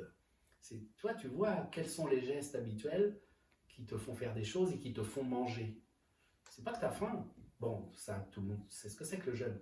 Mais voilà la manière dont la Covid, je l'utilise. Donc, le virus, je m'en inquiète pas. Je ne m'affaiblis pas. Et je dis, ben ça, je vais vieillir. Ça m'intéresse de vieillir. Je peux mourir demain. C'est pas grave. Parce que mon ambition est de vieillir, mais pas de m'empêcher de mourir. C'est aussi quelque chose qu'il faut vraiment... vraiment intégrer, ne pas se mentir non plus à soi-même sur ces choses-là. Puis de toute façon, si tu dois mourir demain, comme tu ne le sais pas la veille, tu n'as pas à te préoccuper. Par contre, les gens qui ont une maladie grave, etc., et qui se sentent se dégrader, tout ça, c'est difficile. Donc c'est difficile pour eux, pour tout à chacun. Mon père est décédé comme ça, donc je connais le processus de dégradation d'un individu. Mais quand sur les 2 années où mon père a péri, jusqu'à sa mort, mais le jour où mon père est mort, ma mère, elle nous a dit, maintenant c'est vous les hommes. Tu vois? Et tout d'un coup, elle dit, mais c'est pas la peine de vous lamenter, maintenant c'est vous les hommes. Le père est en vous. Donc, tout d'un coup, tu te réconcilies avec la mort, parce que même ta mère ne déprime pas, ne se lamente pas, elle te dit, bon, maintenant, il faut garder l'esprit éveillé, vous continuez votre vie. Votre père, il a fait sa vie. Elle te sépare. Elle sépare ta vie de celle de ton père. Tu n'es pas attaché. Elle aussi. Maintenant, mon mari est mort, je continue ma vie avec mes enfants. Mes enfants sont toujours là, donc c'est le principal. Et ainsi de suite. Donc tout d'un coup, c'est une relation à la mort qui prend vie. J'avais 27 ans, donc c'était assez tôt. Comme j'ai dit, c'est dommage pour mon père, mais c'était assez tôt pour moi, pour tout d'un coup rentrer dans un processus boulot de ce qui est, c'est quoi la vie, c'est quoi la mort. Et quand mon maître est mort, je dis, ben voilà, comme je l'écris dans Kokoro no Kamae, je dis, mon maître est mort, il me laisse la place, je n'ai plus l'intermédiaire avec la source, c'est moi avec la source. Donc tout d'un coup, j'explique, Maître Tamura est mort, maintenant je suis en relation avec Ueshiba. Et comme ça faisait un moment où je disais aux élèves, je dis, mais moi, quand j'étais plus jeune, je regardais Ueshiba, on regardait les vidéos, c'était super, il n'y en avait pas beaucoup, ça coûtait cher. Aujourd'hui, il y a plein de trucs, c'est génial, mais personne ne les regarde. Et puis, Je dis, mais j'ai appris avec Ueshiba. Parce que j'ai fait Mittori Gecko avec Ueshiba, depuis mon plus jeune âge. Et il y avait Maître Tamura, en tant que maître direct, tu vois. Et à Maître Tamura, je lui ai dit, mais vous savez, vous êtes mon maître d'aïkido. J'ai déjà eu un père. Mon père, c'est mon premier maître. Et vous êtes mon maître d'aïkido. Comme je dirais, Régis, c'est mon maître de cheval ou de ceci. Mais ça n'a rien à voir avec la paternité. Ça n'a rien à voir avec ce que je suis. Tu vas nourrir ce que je suis. Mais comme j'ai déjà eu un maître, je sais ce que c'est que d'apprendre. Je sais ce que c'est que de cheminer, je sais ce que c'est que de souffrir. On n'a pas besoin de me dire fais ceci ou fais cela, parce que dès que je suis dans un domaine, je sais qu'il faut faire des choses, donc je les fais. Et par souci et par précaution, il y a des choses que j'aimerais faire, je ne les fais pas, parce que si je les fais, il faut que je les fasse à fond. Donc, je ne rentre pas dans le processus, parce qu'après, je tombe dans mon propre piège de vie. Quand tu fais quelque chose, tu vas jusqu'au bout.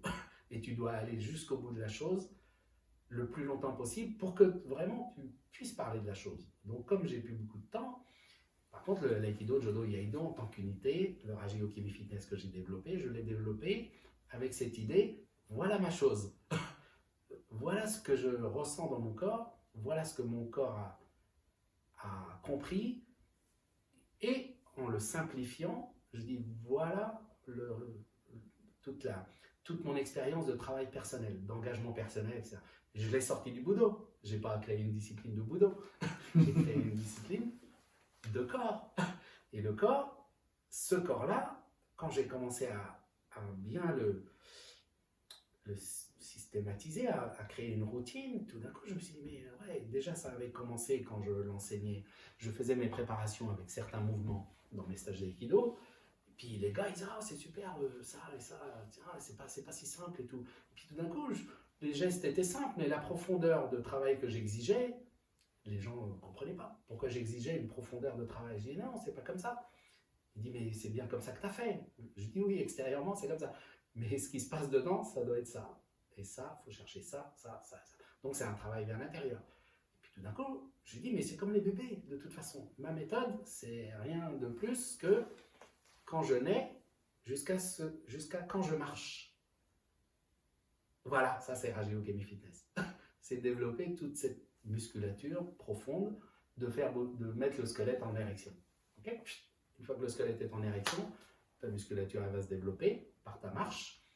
Tu vas mieux parler, tu vas mieux respirer, tu vas voir les choses autour de toi, tu peux aller où tu veux, tu es attiré par des choses, et comme tu es attiré par des choses, ta musculature elle fait si tu es nerveux, il dit ouais. Et puis donc, et le squelette, il est là, puis tout d'un coup, tu t'aperçois que tu peux aller loin et que tu peux aller plus loin, et le bébé, il se met à marcher comme ça.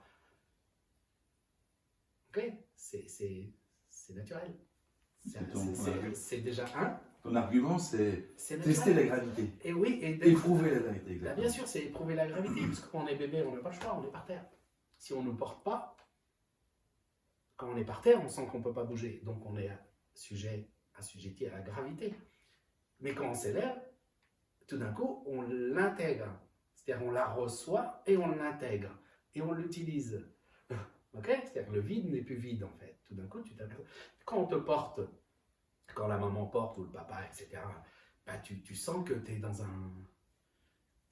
quand tu es bébé, je pense, tu sens que tu es dans un confort... c'est agréable, c'est apaisant, etc. Puisque tu t'arrêtes de pleurer. Souvent tu pleures, la maman elle te prend et hop, tu t'arrêtes de pleurer. Parce que tout d'un coup, tu dis, ah bah ça y est, je suis à la hauteur de ce que je vois, que je ne voyais pas là, qui me fait pleurer, que je voudrais voir. Tout d'un coup, tu dis, ah mais voilà. Et ça éveille tous tes sens en fait. Toutes tes cellules, elles font pop, pop, pop, pop, pop, pop, pop. Mais les cellules profondes. Et quand tu commences à faire de la technique, tout d'un coup, tu oublies que tes cellules profondes, elles t'ont permis d'être là. Et comme les gens... Dans le sport, on fait appel à la technique, on inhibe le centre de gravité. Et on fait appel à la musculature et à tout ce qui est périphérique. Donc on devient talentueux, on a des aptitudes, et puis à 25 ans, on arrête parce qu'on n'est plus performant. Et si un individu s'arrête à 25 ans parce qu'il est plus performant et qu'après il dit « Ah bah ça c'est quand j'étais jeune » et puis qu'il devient un connard, à quoi ça servit tout ça en fait? À quoi ça a servi? C'est après qu'on commence à chercher, vraiment. L'athlète, il naît après. C'est-à-dire qu'après ton hyper-performance, tu deviens un athlète. Ok, tu vas devenir un athlète, mais il faut refaire le chemin inverse. Et puis, pour faire le chemin inverse, il faut parler à des gens. Faut expliquer. Il faut dire, voilà, tu peux faire comme ci, comme ça. Mais tu fais pas comme ci, comme ça, parce que moi, je l'ai fait comme ça. Non, non, toi, tu es en train de rechercher comment je suis arrivé à faire comme ça. Et c'est ça la relation maître-élève. Le maître, il se révèle que s'il y a l'élève. S'il n'a pas d'élève, il se révèle pour lui-même. Il est déjà lui-même. Mais s'il a un bon élève, des bons chercheurs, des apprenants, lui, il se révèle.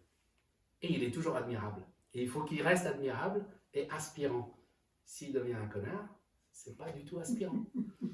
Tu vois, on a tellement de maîtres, c'est des connards. J'utilise le terme sans être insultant. Hein. C'est pas un terme que j'utilise pour insulter. C'est un état d'esprit. C'est-à-dire que tout d'un coup, on n'est plus une exemplarité. On est quelqu'un qui pense qu'on est la valeur absolue. Non, non, non. C'est-à-dire que, donc, il faut que les élèves dans le monde entier restent éveillés et qu'ils s'éloignent des connards. Ça, c'est important. Donc, Sekiguchi, il a de nouveau révélé ça chez moi. J'ai dit, ça, c'est un mec authentique. Ça, c'est le type de personne avec qui j'ai envie de faire un bout de chemin. Et donc, je lui ai dit, excusez-moi, sensei, parce qu'il voulait très vite, très tôt, il me disait, Jaf sensei, Eishin Ryu. Il voulait que j'enseigne Eishin Ryu. Il dit, portez le cœur d'Eishin Ryu. Ishin. Tiens, il est là. Ça, c'est Kiguchi. Ishin. C'est son principe. Un cœur, une famille, etc. Ok? Donc, à chaque fois, il faisait ça. Quand il me parlait, il dit, Jaf sensei, Eishin Ryu. S'il vous plaît, faites connaître. Une fois, il ne me suppliait pas, mais il me disait, je vous fais confiance. Ça voulait dire, je vous fais confiance, allez-y. J'ai dit, écoutez, sensei, moi je débute. Je débute. Par contre, avec mes élèves là, ceux que je suis à Rennes, je peux continuer à m'entraîner. Mais je dis, mais moi, je ne veux pas enseigner votre méthode. Donc, j'en ai pas la compétence.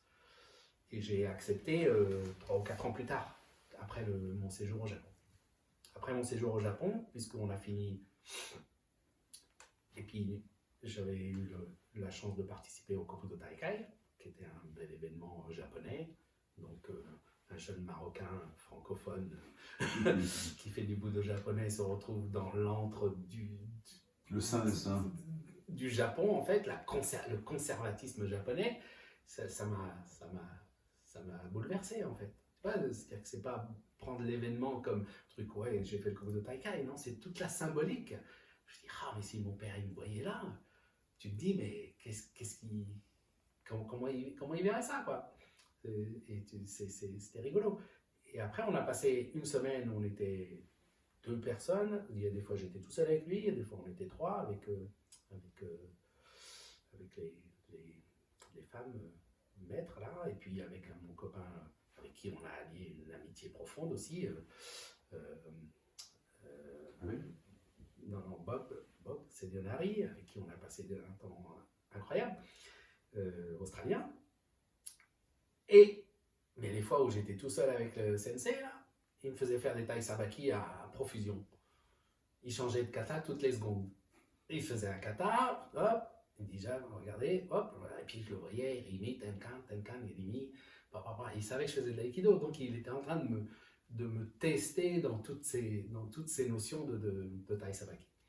Et puis je suivais tant bien que mal, et on a passé des moments hors système, en fait, hors système, juste la relation. Plus on faisait de mouvements, plus il estimait, je pense, plus il faisait de mouvements et me cassait la baraque, plus il voulait que je cerne, je pense, l'essence du yai. Que l'essence du yai, c'est pas des katas, c'est pas 43 katas dans une école. Non, c'est la réalité. T'as ton sabre, tu bouges dans l'espace, chaque fois que tu bouges, tu tues. Chaque fois que tu bouges, on te tue pas.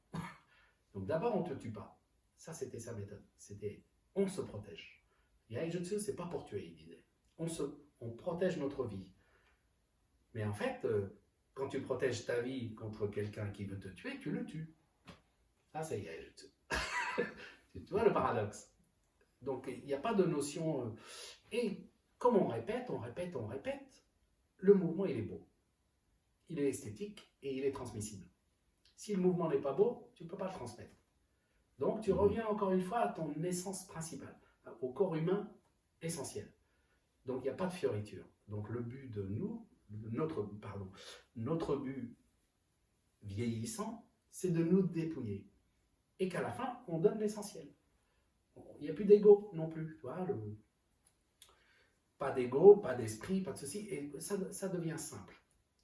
Et que chaque fois que tu vois quelqu'un, tu vois un élève rentrer, quelqu'un qui a envie d'apprendre, tu as déjà tout décodé. Tu as déjà vu tout ce qui est à déposer au vestiaire. Et après, avec quoi tu commences. Et tu commences toujours par le début. Et si on arrive à terme, en vieillissant, en expérimentant, etc., à voir des individus, on leur fait gagner du temps. S'ils ont envie d'apprendre, s'ils font confiance, ils gagnent du temps. C'est-à-dire que plus on est vieux, plus on a l'expérience comme un rayon X, et plus on dit à la personne, tiens, ça serait mieux que tu fasses comme ça, tiens, tu pourrais essayer comme ça veut dire que tu vas lui faire gagner du temps. Parce que sa connerie, il la fera quand même. En fait, tu ne vas pas l'empêcher de faire sa connerie, parce que tu l'empêches de faire une connerie qui est inutile. Tu vas l'emmener à une autre connerie, plus évoluée, plus intéressante. Et cette connerie plus évoluée, elle te rend service à toi pour continuer. Donc tu ne fais pas l'animateur. Donc c'est pour ça qu'il y a aussi ces derniers temps avec le virus, c'est que beaucoup de gens me disent « Ah mais Gérard, tu pourrais nous faire des trucs en visio et tout, machin. » Et je dis non, parce que je ne suis pas un animateur. Je ne suis pas un animateur de Club Med ou d'association. Les gens m'ont mis dans une autre position. Donc je ne peux pas faire en visio. Sinon, je ne fais plus mon travail. Par contre, si vous venez me voir chez moi, on peut faire un ou deux trucs. Si je viens vous voir chez vous, à l'occasion, on peut faire un ou deux trucs. Par contre, en visio, pas possible. Par contre, je peux vous montrer ce que je fais tout seul. Donc, je peux me filmer, je fais un truc pour moi, puis je l'envoie à tous mes élèves. Je dis, tiens, j'ai fait ça.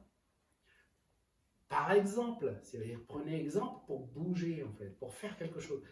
N'importe quoi. C'est-à-dire qu'aujourd'hui, nous, arriver à un certain stade de travail, on peut faire n'importe quoi. On peut faire n'importe quel exercice. C'est toujours en relation avec le tout. Et ton tout, pour moi, mon tout, c'est le Budo. Donc, je suis toujours un maître de Budo.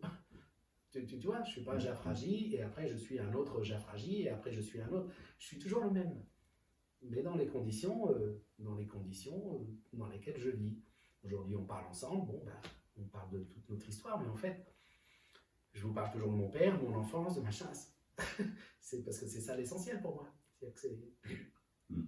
Mais les révélateurs, Monsieur Toutain, Monsieur Sougla, Monsieur Dabois, Monsieur Chewan, Monsieur Krieger, Monsieur Sekiguchi, mais c'est des gens phénoménaux.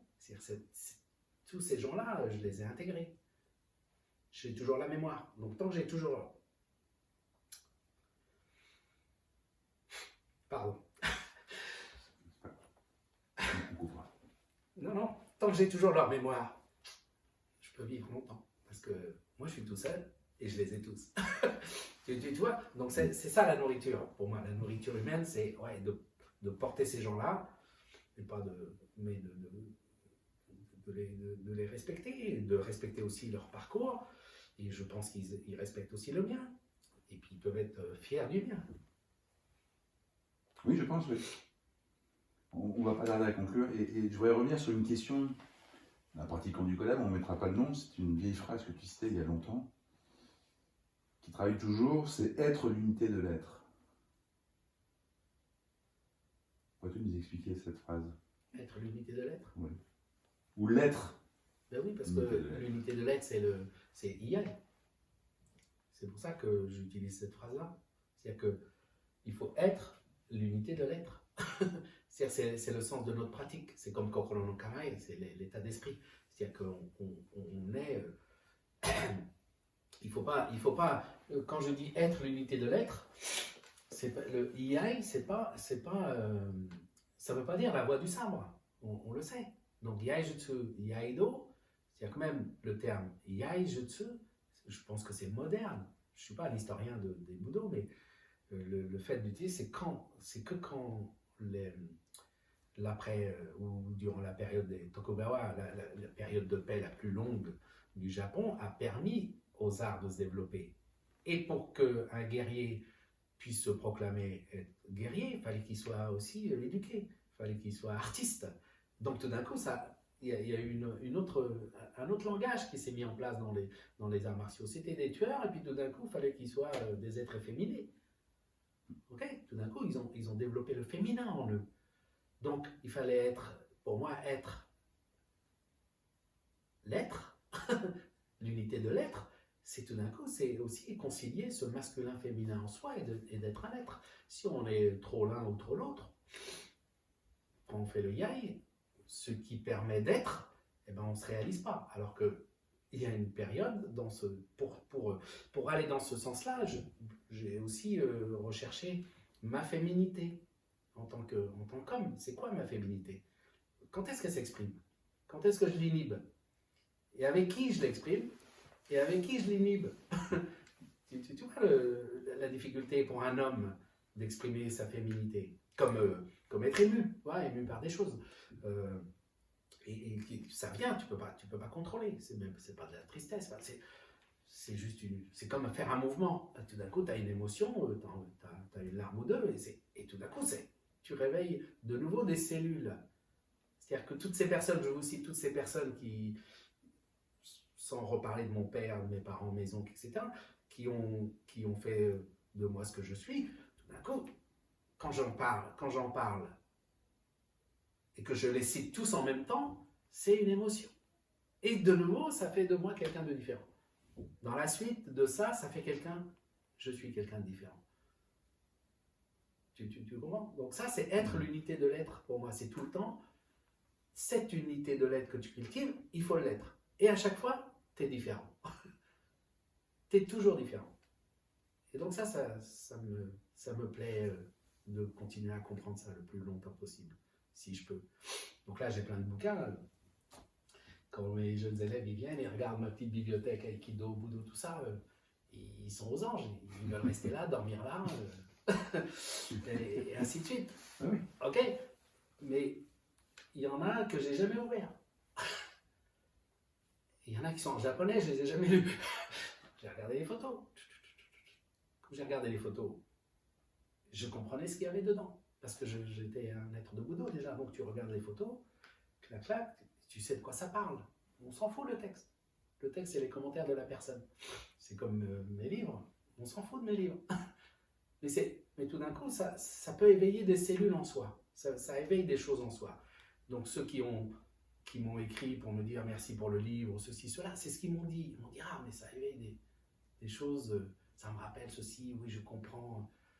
Et chacun s'identifie à sa propre vie. Il dit, ah ouais, mais j'ai eu ça aussi à un moment. Ça me le rappelle. Je vais l'utiliser. Alors que c'était peut-être enfoui, tu vois.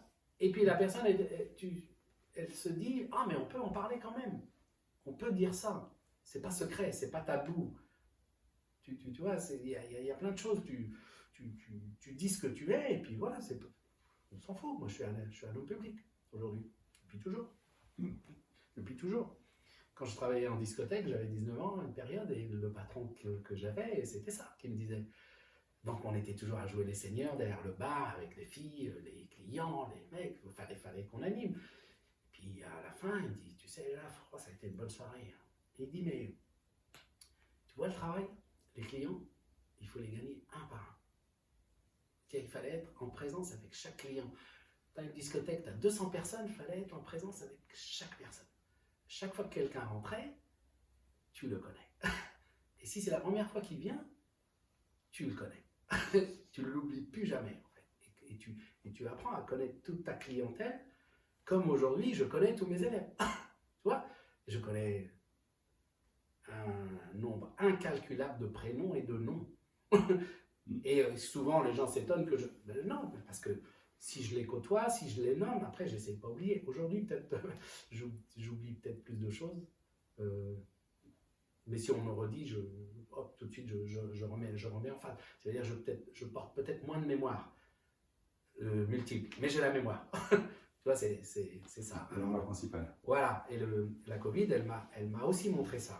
Surtout au printemps dernier, au bout d'un moment, je disais aux gars, mais c'est bizarre.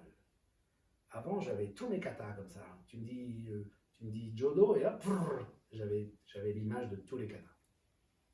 Et au fur et à mesure, j'avais plus l'image de tous les katas. Je dis, merde, ça c'est quoi, ça c'est quoi, ça c'est quoi? Ah merde, c'était quoi ça? Et je faisais un effort de mémoire. Mais en fait, si je disais le nom d'un kata, j'avais le kata. C'est-à-dire mon corps, il dit oui, c'est ça. Et ça revenait aussi vite. Mais je ne portais plus la mémoire de la quantité. Tu vois, et ça m'a redonné aussi cette année cette idée de garder l'essentiel.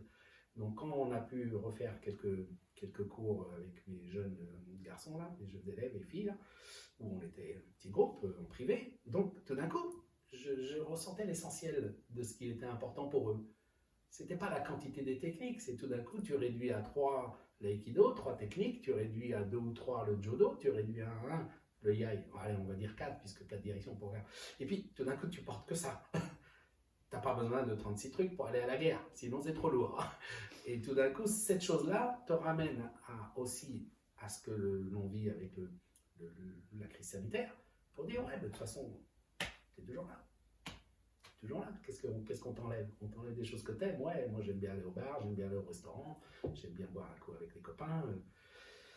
Bon ben, pendant ce temps-là, je peux pas voir mes copains, je peux pas aller au bar, je peux pas aller au resto, je peux pas aller au dojo. Ce qui m'importune le plus, c'est de ne pas aller au dojo. D'accord? Et puis en même temps, tu te dis, bon, allez, 3 mois, 6 mois, 1 an, c'est pas grand-chose. J'ai 60 ans. Si tu dis ça à quelqu'un qui a 13 ans, 1 an, c'est énorme. Tu vois, mais aujourd'hui, 1 an, ça m'est égal. Donc le rapport au temps aussi change. Tu dis, ben, c'est pas grave. En attendant, il ne faut pas attendre. Tu fais quelque chose. Donc tu fais quelque chose, que tu fasses je vais pas m'empresser pour faire du cardio, pour dire absolument, il faut que je reste en forme, je vais faire du cardio et tout. Tout ça, je m'en fous. Je faisais ça quand j'étais un jeune athlète. Aujourd'hui, j'essaye en même temps de profiter de ce temps-là pour laisser se densifier ma connaissance, mon expérience. Et dès que je vais me remettre au boulot, ma condition physique, elle va revenir. Elle va revenir aussi simplement qu'elle est partie. Parce qu'elle part très très vite. Donc, comme en 2-3 jours, tu n'es plus dans le coup, eh ben, c'est pas la peine de t'inquiéter 15 jours plus tard, parce qu'en 2-3 jours, tu n'es plus dans le coup. Un athlète, il arrête 24 heures, il n'est plus dans le coup. C'est énorme. C'est énorme le travail que tu dois maintenir pour un athlète. Donc, pour nous, comme on a décidé de vivre longtemps, non, c'est pas grave. Donc, ça fait partie de l'unité de l'être. Et le Ichi, ça c'est l'unité de l'être. Tu vois, avec plusieurs calligraphies, je peux en faire une. Et puis là, on a Aiki, Iyai, Jo, Ichi. Ça veut dire que c'est la même chose. L'aïkido, le jodo, le yaido, le jodo, c'est la même chose. Il n'y a pas à faire de différence.